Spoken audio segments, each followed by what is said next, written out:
Dear students, good morning. Last class lo manamu we have seen about the topic first aid, prathama chikitsa. ఇవాళ topic పేరు ఏమిటి? భావ వినిమయము. ఇంగ్లీష్లో ఏమంటాం మనం? కమ్యూనికేషన్ అంటాం. భావ వినిమయం. సో అంటే ఏంటో చూద్దాం మనం. కమ్యూనికేషన్స్ అంటే ఇక్కడ ఏంది? Refers to the reciprocal exchange of information, ideas, facts, opinions, beliefs, feelings and attitudes through verbal or non-verbal means between two people or within a group of people. అంటే ఇది ఎక్స్చేంజ్ ఆఫ్ ఇన్ఫర్మేషన్. ఎక్స్చేంజ్ పరస్పరం exchange చేసుకోవడం. ఏమిటి? సమాచారాన్ని కావచ్చు, ఒక ఉద్దేశాన్ని కావచ్చు, ఒక వాస్తవాన్ని కావచ్చు, ఒక అభిప్రాయం కావచ్చు, ఒక నమ్మకం కావచ్చు, ఒక వైఖరి కావచ్చు. సో ఇవన్నీ కూడా ఇన్ఫర్మేషన్ అంటే సమాచారము, ఐడియాస్ ఉద్దేశాలు, ఫ్యాక్ట్స్ వాస్తవాలు, ఒపీనియన్స్ అభిప్రాయాలు, బిలీఫ్స్ నమ్మకాలు, ఫీలింగ్స్ తెలిసిందే, యాటిట్యూడ్స్ అంటే వైఖరులు. ఇవన్నీ కూడా ఎట్లా అంటే verbal or non verbal. Verbal అంటే ఏంది? నోటి ద్వారా మాటల ద్వారా చెప్పడం. నాన్ వర్బల్ అంటే మాటలు కాకుండా వేరే విషయాలు అన్నమాట, సైగల ద్వారా అట్లా. సో అట్లా పరస్పరం ఇవన్నీ ఒక్కరి ద్వారా ఇంకొకరికి చేరవేయుట, ఎక్స్చేంజ్ చేసుకోవడం ఏమంటాం మనము? కమ్యూనికేషన్ అంటాం. భావ వినిమయం. అది ఇద్దరి మధ్యలో కావచ్చు, బిట్వీన్ టూ పీపుల్ కావచ్చు, or within a group of people కావచ్చు, ఒక సమూహంలోనే కావచ్చు. ఓకే, దీని యొక్క డెఫినేషన్ ఏంటంటే it is the process by which information is exchanged between individuals. ఇద్దరి మధ్య ఎట్లా? Through a common systems of symbols, ఏదైనా సంఖ్యల ద్వారా, సైన్స్ ద్వారా, సైకిల్ ద్వారా, లేకపోతే సైన్స్ ఆఫ్ బిహేవియర్, ఏదైనా ప్రవర్తన ద్వారా మనము ఇంకొకరికి చెప్పడం. It is the interchange of thoughts, opinions or information. ఎట్లా? ఎదర్ బై స్పీచ్ మాటల ద్వారా, బై రైటింగ్ రాసివ్వడము, ఆర్ సైన్స్ ఏదైనా సైగల ద్వారా మనము ఎక్స్చేంజ్ చేయడం, మన ఆలోచనలు, మన అభిప్రాయాలు లేదా సమాచారము. దీని ఏమంటే మనము కమ్యూనికేషన్ అంటాం. అది మరి ఇక్కడ మనం అదే చేసినాం మళ్ళీ. So what is the purpose? ఉద్దేశం ఇక్కడ ఏముంటుంది? అవసరమైంది ఇక్కడ మనకు అంటే టు కలెక్ట్ అసెస్మెంట్ డేటా, ఒక డేటా సమాచారాన్ని సేకరించడానికి. ఇంకొకటి టు ఇనిషియేట్ ఇంటర్వెన్షన్, ఏదన్నా ఒక పద్ధతి కానీ ఒక ప్రొసీజర్ కానీ స్టార్ట్ చేయడానికి. To evaluate outcome of intervention అంటే ఏంది? ఏదైనా ఇంటర్వెన్షన్ చేసినప్పుడు, ఏదైనా ప్రొసీజర్ చేసినప్పుడు, ఉదాహరణకి ఇంజెక్షన్ ఇవ్వడము, టెంపరేచర్ చూడడము, పల్స్ చూడడము, బీపీ చూడడము, ఇవన్నీ ఏంటివి? ఇంటర్వెన్షన్స్. అవి ఎట్లా వచ్చినాయి బయటికి? What is the outcome? BP ఎంత ఉంది అని తెలుసుకోవడం, అవన్నీ ఎవాల్యుయేట్ చేయడం. దానికి మనకు కమ్యూనికేషన్ కావాలి. To initiate change which help in the promoting health అంటే ఏంది? మన హెల్త్ని ప్రమోట్ చేసే విధంగా ఏదైనా చేంజ్ అవసరం ఉంటే కనుక, మనలో పరివర్తన అనేది అవసరం ఉంటే కనుక దాన్ని ఇనిషియేట్ చేయడానికి, దాన్ని మనము స్టార్ట్ చేయడానికి కూడా మనకు కమ్యూనికేషన్ అవసరం పడుతుంది. ఇంకొకటి to take measures for preventing legal problems associated with nursing practice. Nursing ప్రాక్టీస్లో ఏమైనా చట్టపరమైన సమస్యలు ఉంటే కనుక వాటిని నివారించడానికి కూడా మనము కమ్యూనికేట్ చేయాలి. To analyse factors affecting the health team. ఆరోగ్య బృందంని అఫెక్ట్ చేసేటువంటి ఏమైనా అంశాలు ఉంటే వాటిని అంచనా వేయడానికి కూడా మనము కమ్యూనికేషన్కి అవసరం అవుతుంది. సో దీంట్లో ఎలిమెంట్స్, దీంట్లో అంశాలు ఏముంటే మనకు ఈ కమ్యూనికేషన్లో అంటే మొదట సోర్స్. సోర్స్ అంటే ఏంది? The person who initiates the conversation. ఎవరైతే ఈ కన్వర్జేషన్ అనే ఒక చర్చ లాంటిది కానీ, ఒక మాట కానీ ఏమైనా స్టార్ట్ చేస్తారు చూడండి, వారిని ఏమంటాం మనము? సోర్స్ లేదా సెండర్ అంటాం. రెండవ అంశం ఏంటి అంటే మెసేజ్, సమాచారం ఏదైతే అతను ఇవ్వాలనుకుంటున్నాడో మీకు, దాన్ని ఏమంటాం మనము? మెసేజ్ లేదా సమాచారం అంటాం. సి ఛానల్ అంటే మాధ్యమం, ఎలా మనకు చేరవేయాలనుకుంటున్నాడు, తను ఏమంటారు, మనకి చేర్చాలనుకున్నటువంటి పద్ధతి ఏమిటి? మాటల ద్వారానా, సైగల ద్వారానా, రాతపూర్వకంగానా, ఫోన్ ద్వారానా, ఇట్లా దాన్ని ఛానల్ అంటాం. అంటే మనకు చేసేటువంటి రూట్ ఎటువంటిది. నెక్స్ట్ వన్ ఏంది ఎలిమెంట్ దీంట్లో రిసీవర్, అంటే గ్రహించేవాడు. ఇచ్చినవాడు ఇస్తే కనుక తీసుకునేవాడిని ఏమంటాం మనము రిసీవర్. ఎవరైతే తీసుకుందని మనము ఆ మెసేజ్ను ఇంటర్ప్రిట్ చేస్తాడు, అంచనా వేస్తాడు. ఇది ఇలా ఉంది అని చెప్పి అంచనా వేయడం. సెండర్ ఇందాక చెప్పింది మీకు, ఎవరైతే సమాచారాన్ని సెండ్ చేస్తాడో ఒక పర్టికులర్ ఛానల్ ద్వారా వారిని ఏమంటాం మనము సెండర్. అంటే ఎవరది సోర్స్ ఆఫ్ మెసేజ్, సమాచారాన్ని అందించడానికి ఉన్నటువంటి మూల వనరులు ఎవరంటే సెండర్.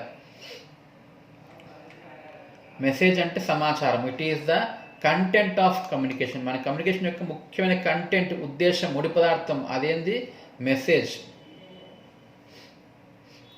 ఓకే, నెక్స్ట్ ఏంది ఛానల్, ఎటువంటి మాధ్యమం ద్వారా వెళ్తుంది అది. It is a medium through which message is sent. ఒక మాధ్యమం ద్వారా మనము ఒక మెసేజ్ని ఇవ్వాలి, అటువంటి మాధ్యమాన్ని ఏమంటాం మనము ఛానల్ అంటాం. ఉదాహరణకి చూడడము, వినడము, తాకడము, స్మెల్ చూడడము, టేస్ట్ చూడడం. ఉదాహరణకి పేషెంట్కి రక్తస్రావం అవుతుంది, చూసి తెలుసుకోవచ్చు, అది మాధ్యమం.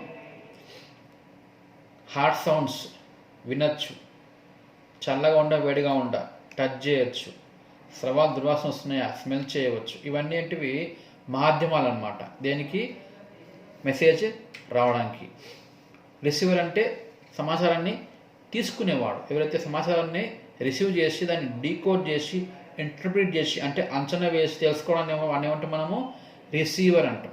వాడు ఏం చేస్తాడు, he is expected to have ability and skills to receive, decode and interpret the message. వాడికి ఏముండాలి సామర్థ్యము అంటే సమాచారాన్ని తీసుకోవడానికి, దాన్ని డీకోడ్ చేయడానికి, ఇంటర్ప్రిట్ అంచనా వేయడానికి కూడా తనకి సామర్థ్యము, నైపుణ్యము కలిగి ఉండాలి. ఇవి elements of A communication. Next element ఏంది ఫీడ్బ్యాక్. బ్యాక్ అంటే తిరిగి మళ్ళీ, ఫీడ్బ్యాక్ అంటే తిరిగి మళ్ళించడం. అంటే ఇక్కడ ఏంది సమాచారం ఇచ్చేవాడు ఒక మాధ్యమం ద్వారా సమాచారాన్ని ఇచ్చేసినాక తీసుకున్నవాడు తీసుకున్నాక అది ఎంత మేరకు వాడికి చేరింది, ఎంత మేరకు అది ఉపయోగపడింది, ఎంత పద్ధతిగా అది వాడికి చేరింది, అంటే ఏ ఉద్దేశంతో అయితే వాడు చేరవేయడానికి ఇచ్చిండో ఎవరు సెండరు, అంతే ఉద్దేశంతో వీడికి చేరిందా, సగం చేరిందా తెలుసుకోవాలంటే వీడు ఏం చేయాలి, తిరిగి మనకు వాళ్ళకి ఫీడ్బ్యాక్ ఇవ్వాలి. ఎవరికి సెండర్కి. దీని ఏమంటే మనము return message send by the receiver to the sender. ఇచ్చేవాడికి తీసుకునేవాడు మరలా మెసేజ్ని పంపుట. ఏమని, it shows that receiver has understood, వానికి అర్థం అయిందో లేదో చెప్పాలి. ఓకే, ఇది ఫీడ్బ్యాక్ అంటాం. తర్వాత what is the importance of communication. కమ్యూనికేషన్కి మెయిన్ ఇంపార్టెన్స్, ప్రాముఖ్యత ఏమిటి? ఒకటి ఇన్ఫర్మేషన్, సమాచారాన్ని అందవేయుట. రెండవది ఎడ్యుకేషన్, విద్యాబోధన, హెల్త్ గురించి కావచ్చు, మన ప్రవర్తన గురించి కావచ్చు, మన ఆరోగ్యం గురించి కావచ్చు బోధించడం, అదొక importance. Next one motivation. Motivation అంటే ఏంది? ప్రేరేపించుట. ఒక మనిషి యొక్క ప్రవర్తనలో మార్పులు తెప్పియాలి, అతని యొక్క హెల్త్ని ఇంప్రూవ్ చేసేటువంటి కొన్ని మార్పులు. ఉదాహరణకి ఒక మనిషి చాలా లావుగా ఉన్నాడు, స్థూలకాయంగా ఉన్నాడు, ఒకడు మంచి మామూలుగా ఉన్నాడు. సో పక్కవాడు ఎలా ఉన్నాడంటే మేబీ వాడి యొక్క దినచర్యలో ఎక్సర్సైజ్ అనేది బాగా చేస్తున్నాడు, వ్యాయామం చేస్తున్నాడు, వాకింగ్ చేస్తున్నాడు అనుకుందాం. సో అతని యొక్క వ్యాయామంని అనే సమాచారాన్ని వీడికి ఇస్తే ఏమవుతుంది, అప్పుడు వీడికి కూడా ఒక మోటివేషన్ వచ్చేస్తుంది. నేను కూడా వాళ్ళకి కావాలి అంటే ఏం చేయాలి, I have to do exercise. So ఇట్లా మనకు ఆ సమాచారాన్ని వీడికి అందడం వల్ల వాడిలో ఒక మోటివేషన్ వచ్చేసి తను కూడా హెల్తీగా మారడానికి ప్రయత్నం చేస్తుంటాడు. కౌన్సిలింగ్, ఒకరికి సంప్రదింపులు ఇవ్వడానికి కూడా ఇది అవసరం పడుతుంది. ఇంకొకటి రెడ్యూస్ స్ట్రెస్, మన యొక్క మానసిక ఒత్తిడిని తగ్గించుకోవడానికి కూడా కమ్యూనికేషన్ అవసరం. లాస్ట్ వన్ హెల్త్ ప్రమోషన్, మన యొక్క హెల్త్ని ప్రమోట్ చేయడం. ఎట్లా హెల్త్ ప్రమోషన్ అంటే ఉన్న హెల్త్ని ఎలా ప్రమోట్ చేసుకుంటాం మనము, either through good food, good habits, and prevent bad habits ఇట్లా చేసుకోవచ్చు. ఇవన్నీ మనకైతే మనము త్రూ కమ్యూనికేషన్ మాత్రమే ఇంకొకరికి చేయడానికి వీలవుతుంది అనమాట. ఇవి importance of communication. So communications మనకి 2 టైప్స్ ఉంటాయి అన్నాం. ఏవేవి? వర్బల్ నోటి ద్వారా, నాన్ వర్బల్ వేరే ఇంకా సైగలు, ఫోను, బొమ్మలు అట్లా అనమాట. సో కమ్యూనికేషన్ అనేది ఎఫెక్టివ్గా ఉండాలి అంటే మంచిగా కరెక్ట్గా చేరాలి అంటే దానికి కావాల్సిన నైపుణ్యాలు ఏమిటి?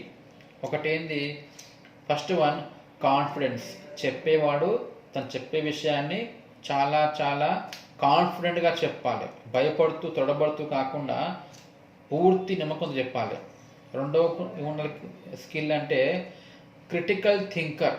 తను ఏదైతే ఆలోచిస్తున్నాడో అది క్రిటికల్ అంటే నేను చెప్పేది తప్ప కాదని చెప్పి తప్పు కీడు అన్ని ఎంచి తర్వాతనే చెప్పాలి. ఇంకొకటి అనలిటికల్, ఏదైనా విషయాన్ని పూర్తిగా అనలైజ్ చేసుకోవడం, అంచనా వేయడం చూడాలన్నమాట. ఇంకోటి ఓపెన్ మైండెడ్నెస్, దేన్నైనా సరే బల్ల కుదిరినట్టు ముఖమే చెప్పేటట్టు నిర్మోహమాటంగా చెప్పాలి, అంతేగాని సంకోచం చెంది చెప్పాల్సినవి చెప్పకుండా ఆపేయడము అట్లా ఉండకూడదు. ఇంకోటి యాక్టివ్ లిజనర్. సో కమ్యూనికేషన్ బాగా కావాలంటే చెప్పేవాడు చెప్తుంటే వినోడు ఎలా ఉండాలి?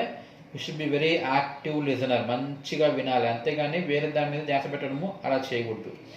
ఇంకోటి ఏంది, ఎంపథెటిక్ అంటాం. ఎంపథెటిక్ అంటే ఏంది? ఎంపథెటిక్ అంటే ఒక్కరి కండిషన్ని మనం అర్థం చేసుకోవాలి అంటే మనము వారి స్థానంలో ఉన్నట్టుగా మనం భావించాలి. ఉదాహరణకి ఇప్పుడు ఒక నర్స్ ఉంది, ఒక పేషెంట్కు ఏదో ప్రాబ్లం వచ్చి నొప్పి వస్తుంది, కడుపు నొప్పి, ఉదాహరణకి కిడ్నీ స్టోన్ అనుకుందాం, ఆ పెయిన్ ఉంది.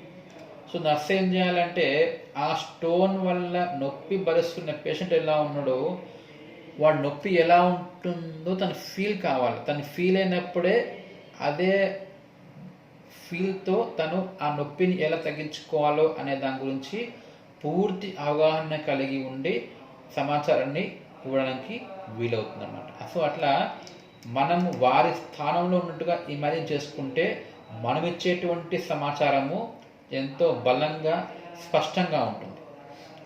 Next one honest. హానెస్ట్ అంటే పూర్తి నీతి నిజాయితీతో కూడినటువంటి సమాచారాన్ని మాత్రమే మనము అందజేయాలి. ఇంకొకటి ఏంది, కాన్ఫిడెన్షియాలిటీ అన్నాం. కాన్ఫిడెన్షియాలిటీ అంటే ఏంది? కొన్ని ఎట్లా ఉంటే సమాచారాలు అంటే అందరికీ మనము దాన్ని చేరవేయలేము, అందరికీ ఓపెన్లో దాన్ని మనం పెట్టకూడదు అన్నమాట. కొన్ని పెట్టలేము. కొన్ని విషయాలు ఎలా ఉంటాయంటే పూర్తిగా పేషెంట్కి సంబంధించినవి, ప్రైవసీకి సంబంధించినటువంటి విషయాలు ఉంటాయన్నమాట. అందరిలోకి మనము చెప్పకూడదు, బయట పెట్టకూడదు. అటువంటి వాటిని మనము ఎంతో నమ్మకంతో కేవలం వారికి మాత్రమే తెలిసేట్టు మనము చేరవేయాలి. నెక్స్ట్ ఏంది, నాలెడ్జబుల్ అన్నాం. నాలెడ్జబుల్ అంటే మనకు పూర్తి సమాచారం గురించి మంచి నాలెడ్జ్ ఉండాలి. సిస్టమేటిక్, ఏదైనా సరే మనము ఒక పద్ధతి ప్రకారం పోవాలి, గడిబిడిగా కాకుండా ఒక లెవెల్, ఒక పర్టికులర్ మెథడ్ ద్వారా మనము ఈ కమ్యూనికేషన్ చేయడం. టాక్ట్ఫుల్నెస్, మంచి నైపుణ్యము, స్కిల్స్ కలిగి ఉండాలన్నమాట. ఇవి skills for effective communication. So types of communication క్లుప్తంగా చూస్తే ఎలా ఉన్నాయంటే, ఫస్ట్ వన్ ఫార్మల్ కమ్యూనికేషన్ అంటే ఏంది, conservation between the officials on various positions. Officials అంటే ఒక మంచి స్థాయిలో ఉన్నటువంటి వారు. అఫీషియల్ అంటే ఇక్కడ ఏంది, ఒక మంచి గుర్తింపు స్థాయి ఉన్నట్టు వారి మధ్య ఉండేటువంటి కమ్యూనికేషన్ ఏమంటే మనము ఫార్మల్ కమ్యూనికేషన్ అంటాం. ఉదాహరణకి హాస్పిటల్లో చూస్తే మనము నర్సింగ్ సూపరింటెండెంట్ మరియు స్టాఫ్ నర్స్ వారి మధ్య ఉండే కమ్యూనికేషన్ ఏమంటాం మనము ఫార్మల్ కమ్యూనికేషన్. అంటే ఒక స్థాయిని పొంది ఉంటారన్నమాట, అటువంటి వారి మధ్యనే జరగాలి ఇది. ఉదాహరణకి ఊరిలో సర్పంచ్ ఉన్నాడు, గ్రామ పంచాయత్ మెంబర్ ఉన్నాడు, వాళ్ళు స్థాయిలో ఉన్నారు, వాటి మధ్యలో ఉండేటువంటి దాన్ని ఏమంటాం మనము ఫార్మల్ కమ్యూనికేషన్ అంటాం. రెండవది ఏంది, ఇన్ఫార్మల్ కమ్యూనికేషన్. ఇదేమిటి అంటే conversation between peoples on non official matter. అంటే వాళ్ళకి ఎటువంటి గుర్తింపు అంటూ ఉండదు, కానీ వాళ్ళిద్దరు మాట్లాడుతూ ఉంటారన్నమాట. వాళ్ళని ఏమంటాం మనము నాన్ అఫీషియల్ అంటాం. దాంట్లో ఏముండవచ్చు, interaction between two close friends, ఇద్దరు బాగా క్లోజ్ ఫ్రెండ్స్ ఉన్నారు, వాళ్ళ మధ్యలో మాట్లాడుస్తుంది, అది ఇన్ఫార్మల్ అంటాం. లేదు ఒక గుర్తింపు పొంది ఉండి మంచి లెవెల్లో స్థాయిలో ఉన్న వాళ్ళు మాట్లాడితే ఏమంటాము, ఫార్మల్ అంటాం. ఇంకొకటి ఏంటి, వన్ వే కమ్యూనికేషన్.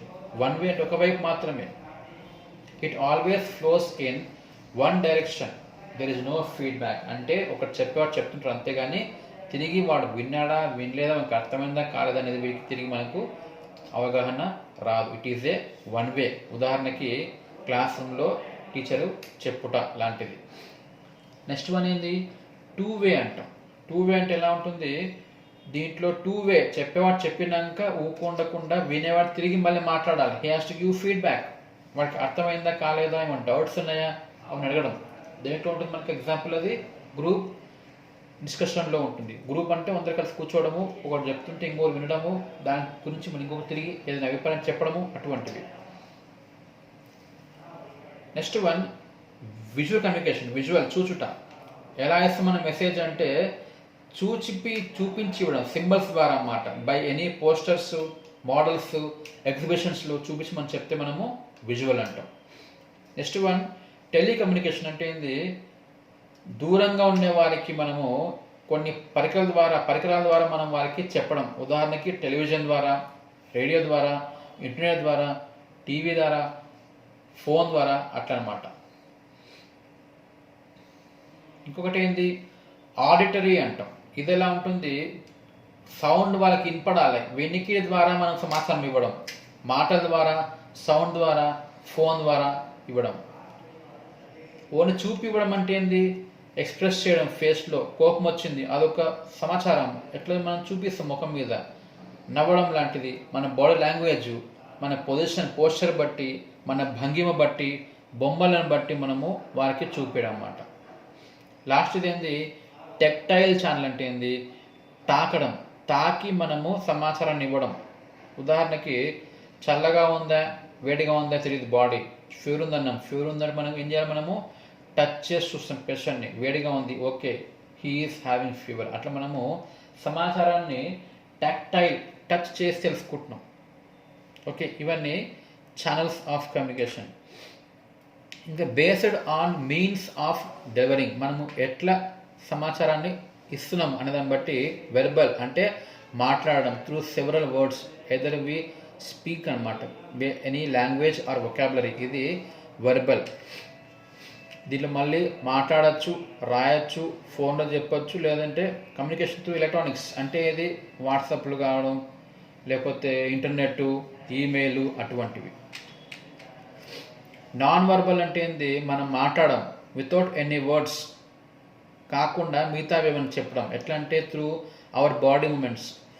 బాగున్నావా అంటే చెయ్యి ఊపడము, తిన్నవా అని చెయ్యి చూపించి అడగడము, అట్లా అన్నమాట. పోస్చర్, మన పొజిషన్ బట్టి, మన భంగిమను బట్టి, అలసిపోయినాం, ఇలా వంగి ఉరిగిపోయి ఉంటాం, యాక్టివ్ ఉన్నాం, స్థిరంగా ఉంటాం, అట్లా. ఇంకా ఎక్స్ప్రెషన్స్ ఆఫ్ ఫేస్లో ముఖ కవలికలను బట్టి మనం చెప్పడం, ముఖంలో కోపము, సంతోషము, జాలి, దయ లాంటివి. అండ్ సైలెన్స్, ఇవన్నీ కూడా ఏంటివి, నాన్ వర్బల్ కమ్యూనికేషన్.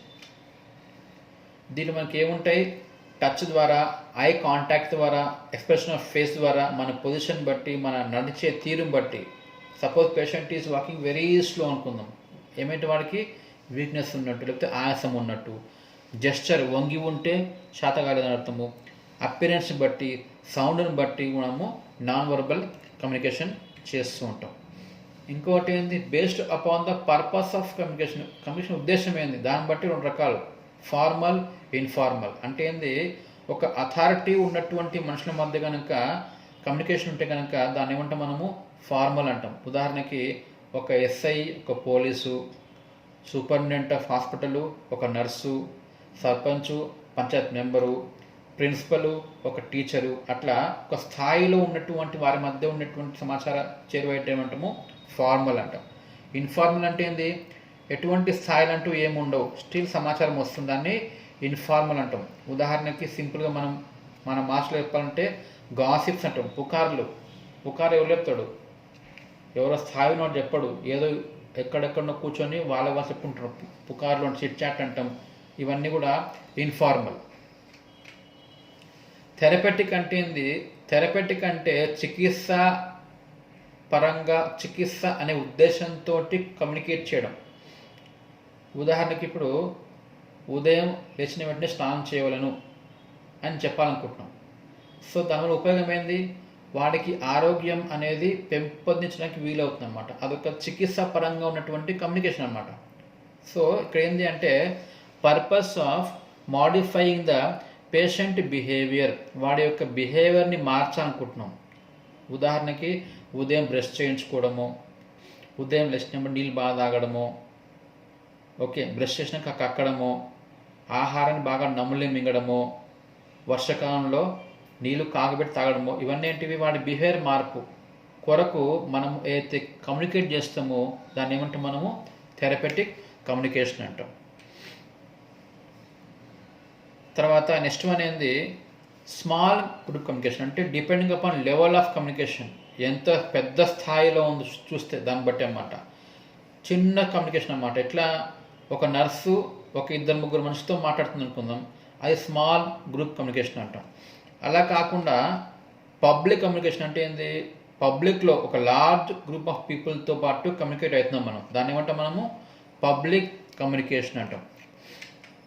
అలా కాకుండా ఒక ఆర్గనైజేషన్, ఒక సంస్థ ద్వారా, ఒక పెద్ద సంస్థ ఉంది, సంస్థతో పోయి మనం కమ్యూనికేట్ చేస్తామంటాం మనము ఆర్గనైజేషనల్ కమ్యూనికేషన్ అంటాం. ఇంకొకటి ఏంది ప్యాటర్న్ ఆఫ్ కమ్యూనికేషన్ బట్టి, పద్ధతి బట్టి. వన్ వే అంటే ఒకవైపు మాత్రమే కమ్యూనికేషన్, తిరిగి మనకు ఫీడ్బ్యాక్ అనేది ఉండకపోవడం. 2 వే అంటే తిరిగి మనకు ఉల్టా వాళ్ళ గురించి మనకు 2 దిక్కులు మాట్లాడుకుంటాయి అన్నమాట. దానివల్ల మనకి ఏమవుతుందంటే ఆడియన్స్ ఏం చేస్తారు, క్వశ్చన్స్ ఉంటే రేజ్ చేసుకోవచ్చు, సమాచారాన్ని యాడ్ చేయొచ్చు, వాళ్ళ ఐడియాస్ చెప్పొచ్చు, ఒపీనియన్ అభిప్రాయం గురించి చెప్పొచ్చు. ఇది 2 వే, ఒక్కరు మాత్రమే కాకుండా పరస్పరం మాట్లాడుకోవడం, దీన్ని 2 వే కమ్యూనికేషన్ అంటాం. ఇంకోటి 1-to-1 అంటే ఒక్కడు ఇంకొకరితో మాత్రమే కమ్యూనికేట్ కావడం. ఉదాహరణకి నర్స్ విత్ ఏ పేషెంట్ అనమాట. ఇంకోటి 1-to-many, ఒకడే కానీ ఎక్కువ మందితో మాట్లాడడం అన్నమాట. 1-to-many, 1-to-many. Example nurse with a family as a community. Okay, now will see what are the barriers of communication. Communication అనేది సమర్థవంతంగా కాకుండా ఉండడానికి ఏవైనా అవరోధాలు ఉంటాయా, మనకు ఇబ్బంది పెట్టేటివన్నా అవరోధాలు ఉంటాయా చూద్దాం. వాటిని ఏమంటాం మనము బ్యారియర్స్. కమ్యూనికేషన్ని నిరోధించేటువంటి, సమర్థవంతంగా కాకుండా మనకి ఆపేటువంటి కొన్ని ఉంటాయి, బ్యారియర్స్ అంటాం వాటిని. అవేవో చూద్దాం. ఫస్ట్ వన్ ఏంది ఫిజియలాజికల్ బ్యారియర్ అంటాం, అంటే మన బాడీలో ఉండేటువంటి బ్యారియర్స్. ఉదాహరణకి డిఫికల్టీ ఇన్ హియరింగ్, వినేవాడికి సరిగ్గా విన్నికి రాకపోతే, వాడికి చెవుడు ఉంటే కమ్యూనికేషన్ వీలు కాదు. డిఫికల్టీ ఇన్ విజన్, వాడికి చూపు పాలైపోతే మనం చూపించే సరిగ్గా కనిపించదు. డిఫికల్టీ ఇన్ ఎక్స్ప్రెషన్ అంటే ఏంది, కమ్యూనికేట్ చేయాలనుకునేవాడు, చెప్పేవాడు కనుక చెప్పే విషయాన్ని మంచిగా ఎక్స్ప్రెస్ చేయలేదు, వాడి ముఖంలో అటువంటి భావాలు చూపేయకుండా చెప్తున్నాడు, అది మంచిగా ముందుకి సాగదు. తర్వాత సైకలాజికల్ బ్యారియర్ ఏంటది, వినేవాడికి ఎమోషనల్లీ వాడు డిస్టర్బ్ అయి ఉన్నాడు, చాలా డిస్టర్బ్, సపోజ్ వాడు చాలా కుంగిపోయి ఉన్నాడు, మనం వాడి దగ్గర పోయి ఒక జోక్ చెప్పినాం అనుకోండి, వాడు వింటాడు, అది వినలేడు, అట్లా అన్నమాట. ఇంకా ఫియర్, ఏదైనా భయం ఉంది, వానికి అర్థం కాదు. లెవెల్ ఆఫ్ ఇంటెలిజెంట్, వినేవాడి యొక్క ఇంటెలిజెన్స్ బట్టి కూడా కమ్యూనికేషన్ ఉంటుంది. ఒక చిన్న పిల్లోడు ఉన్నాడు, suppose a boy of 2nd class అని అనుకుందాం, చిన్న పిల్లోడు, 1st క్లాస్ 2nd క్లాస్ పిల్లోడు, వాడి దగ్గర పోయి మనము సపోజ్ ఒక 10th క్లాస్ లెక్కలు చెప్పిన అనుకుందాం, మనకు అర్థమవుతుందా, మనం చెప్పింది వేస్ట్ అయిపోతుంది. సో వినేవాడి యొక్క ఇంటెలిజెన్స్ బట్టి కూడా మన కమ్యూనికేషన్ ఉండాలి. ఇంకొకటి ఈగో అంటాం. ఈగో అంటే ఏంది, వినేవాడు వినడానికి రెడీగా ఉండాలి, వాడు చెప్తే నేను వినడం ఏంది అనేటువంటి ఈగో ఉంటే అది వినడం వీలు కాదు. నెక్స్ట్ వన్ బ్యారియర్ ఏంది, ఎన్విరాన్మెంటల్ బ్యారియర్స్, వాతావరణంలో ల్యాక్ ఆఫ్ వెంటిలేషన్. చెప్పేటప్పుడు ప్లేస్ మనకి ఎట్టుందంటే సరిగ్గా వెంటిలేషన్ బాగాలేదు, చుట్టుపక్కలంతా చీకటిగా ఉంది, అప్పుడు వీలవుతుంది కాదు. ల్యాక్ ఆఫ్ ప్రైవసీ, మనము ప్రైవేట్గా ఉండి చెప్పే కొన్ని ఉంటాయి, అవి చెప్పలేకపోవడం వల్ల కూడా మనం పూర్తిగా కమ్యూనికేషన్ వీలు కాకపోవచ్చు. ఇంకోటి ఓవర్ క్రౌడింగ్, ఒకరు చెప్పాలనుకుంటున్నాం సమూహంలో, చెప్పేటప్పుడు అందరూ కామ్గా ఉండి వింటే ఏం కాదు. ఓవర్ క్రౌడింగ్, ఎక్కువ జనాల సమూహం కూడిపోయి ఉండి మనం చెప్తుంటే వాళ్ళకి వినపడకపోతే ఇట్స్ ఆఫ్ నో యూస్, అది పనికిరాదు. నెక్స్ట్ వన్ కల్చరల్ బ్యారియర్స్, అంటే కట్టుబాట్లు కూడా కొన్ని మనకు ఇబ్బంది తెప్పిస్తాయి. ఉదాహరణకి level of knowledge and understanding, వాళ్ళ యొక్క నాలెడ్జ్ని బట్టి కట్టుబాట్లు ఎట్లుంటాయంటే, కొన్ని దాంట్లో ఆడవాళ్ళు ఉన్నారు, చదువుకోకూడదు, స్కూల్ పోకూడదు, వాళ్ళ నాలెడ్జ్ తక్కువ ఉంటుంది. కస్టమ్స్, మన యొక్క ఆచారం బట్టి కూడా మనము ఏమవుతుందంటే ఇబ్బందులు ఉంటాయి. కొంతమంది ఎట్లుంటారంటే బ్రాహ్మిన్స్ ఉన్నాం, అక్కడ పోయి మనం ఏమన్నాము, you should eat protein food like meat అన్నాం. తింటారా మీట్? వాళ్ళు తినలేరు. వాళ్ళ అటువంటి ఆచారాల వల్ల వీలు కాదు. బిలీఫ్, నమ్మకాలు కొంచెం ఎట్లుంటాయంటే, నమ్మకం అనేది ఎలా ఉంటుంది వాళ్ళకు, మూఢనమ్మకం అంట ముఖ్యంగా. ఉదాహరణకి ఊర్లలో చికెన్ పాక్స్ అనే వ్యాధి ఉంది, అమ్మవారు అనే వ్యాధి ఉంది. అది ఉన్నప్పుడు ఏం చేస్తారు వాళ్ళు, అమ్మవారికి కోపం వచ్చింది కాబట్టి వచ్చిందనే వ్యాధి అనే ఫీలింగ్ ఉంటుంది. అసలు అది ఏంది, ఒక వైరస్. సో వైరస్ ఉంది కాబట్టి వైరస్ మనం నిర్మిద్దాం అని మనం వాళ్ళకి ఎడ్యుకేట్ చేయడానికి పోతే వాళ్ళు ఏమవుతారు, వాళ్ళ బిలీఫ్ వేరే కాబట్టి వాళ్ళది వినరు. రిలీజియన్, మతపరమైనటువంటి కొన్ని కూడా ఉంటాయన్నమాట. కొన్ని మతాల్లో కొన్ని పూర్తిగా వేరే ఉద్దేశాలతో ఉన్నప్పుడు మనము ఇంకో మతంలో ఉన్నటువంటి ఆచారాన్ని మనం వాళ్ళలో ఉద్దడం చేయలేమన్నమాట. నెక్స్ట్ లాంగ్వేజ్, మనం చెప్పే భాష వినేవాడికి భాష రెండు సేమ్ ఉంటేనే అవుతుంది. వాడి భాష వేరే, మన భాష వేరే అయితే చెప్పేవాడికి ఏమీ అర్థం కాదు. ఓకే, ఇది కమ్యూనికేషన్.